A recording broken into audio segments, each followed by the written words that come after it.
The innovation team, it's a group of people from all sorts of disciplines and labor levels. We're really just working as a team to try to find what's the next new big thing in the aerospace sector. We're not the only 35 people that can innovate. We need a community of innovators. We hope to be a place where people can come and be a part of what we're doing every day. I wanted to learn as much as I could about what Scott does and what his team does and the purpose of them at Bell. Levi definitely asked me a lot of questions. Scott, who are you? What do you do? How can we help? But it's part of the technique of figuring out what people have inside of them, right? That's how the great ideas come out. Him educating me on everything they're involved in, and I said, I think there's an opportunity here for something else. There's the artists, there's the engineers. What happens if we merge those two? Levi came and said, Doug, we need you to pitch to come along and help our innovation team design helicopters. And I was like, okay, it's not something we've actually done before, we're not engineers.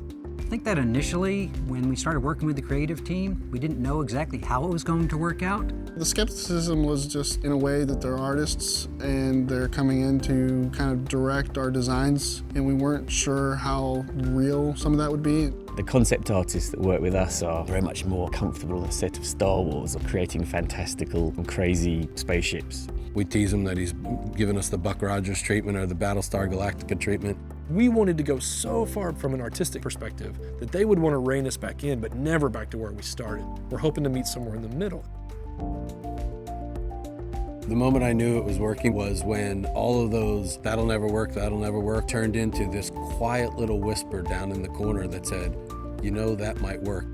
The excitement was palpable, I think. I think we played off each other, both with the design team and the engineering team. We went out to see the latest Lamborghinis, the Ferraris, all that kind of stuff. We took various elements of those, and then Radish managed to pull all of that together into one cohesive design.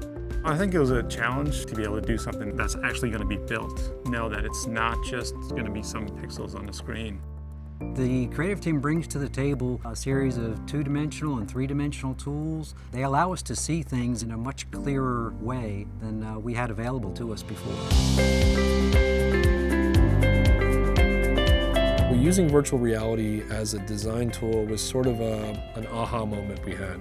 What if we put it in a room and then put the engineer in the room with it and let him draw on the 3D model and use that to go to the next stage of development and make some of these real-time decisions? It's like a virtual mock-up, and you haven't even built a part yet. When the virtual reality started, I was kind of the naysayer, you know, it'll never take off. It's kind of like computers, right? It's never going to go anywhere. But this type of process is actually working really well because now we can sit in a 3D model. And so that allows us the real-time ability to say, that's too far, or I don't have enough visibility through this part of the window, so we can drag lines and move things. And it's a dynamic shift, and it happens on the fly. So over the past year, we've worked on hundreds of sketches for things that can fly next year to things that can fly 30 years from now. We've got technologies on there that are very futuristic, different blades, a different look.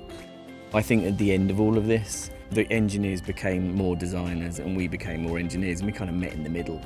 We have a holistic experience now, and that helps us drive the designs forward and makes them come to life faster.